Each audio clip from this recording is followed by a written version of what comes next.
I've been racing a long time, so the first time out in a new car is always exciting. It's the same as, I imagine it's the same as anyone buying a new car when you go and, you save up and you go and buy a new car and the first time you drive it.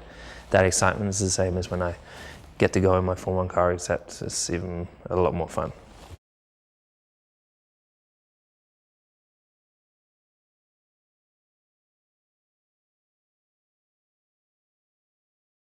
I love racing, so we always welcome more races, but it's going to be grueling this year for sure. With 21 races, mostly for the team, because these guys are away from their families for so long.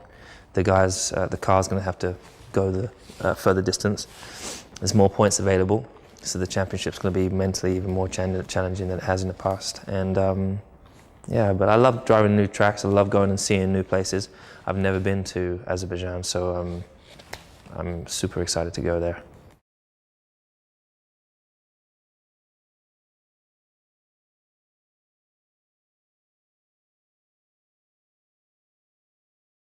I don't really think too much about it, to be honest, but it's definitely very cool when people remind me of the stats and the things that I've achieved. It's crazy to think that, I still remember, I was just watching a clip the other day of me karting in Kent somewhere in the UK, and it's just crazy to think, talking the days of, one day I'm going to be in Formula 1, if I get there, this is what I'm going to do, and, wouldn't it be cool if I get to drive for McLaren? Wouldn't it be cool if I get to win the World Championship? And to think that I am where I am today, yeah, I'm living the dream, and hopefully living the dream for lots of older people and younger people who want to do this, and there's only 22 of us to do it.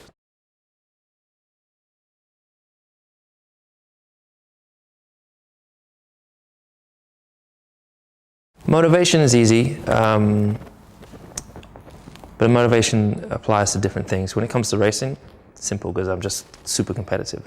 When I'm training on my own, yeah, there's days you wake up and you're like, geez, do I really want to go for a run? Do I really want to work out? What's the bloody point of working out if I... And then when you look, I went in the candy store, a sweet store at the airport the other day, and it's like heaven. I love sweets. And I can't have any of that stuff, but having the control to not just go, I'll just have some for now, and then I work it off. Those kind of things, it's all mental. And every year you got to try and find new ways of inspiration and motivation. And somehow I'm very blessed. I get to find it in lots of different things and different people, different places I get to go.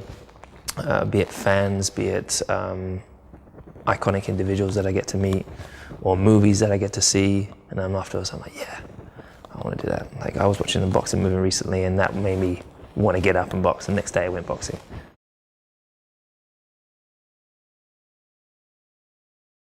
Of course, I love winning, and that is always the goal, but it's been such a successful year. You can't win them all. So that was kind of my feeling at the end of the year. Also, my attention kind of was elsewhere. But I think, if anything, it motivated me. I finished those races, and it motivated me thinking, okay, this year, Nico's going to be super quick, he's going to be super strong, and I've got to make sure that I raise the level. Try and raise the bar again. That's the big question. How do you do that?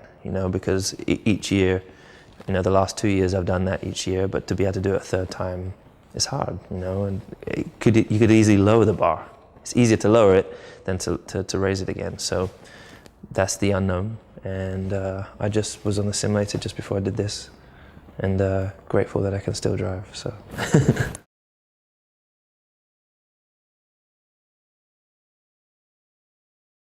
At the end of the year, I don't really know. It's difficult to pick out 3 words, but if people are looking back at the season or using 3 words to describe my year, it should say Driver's World Champion.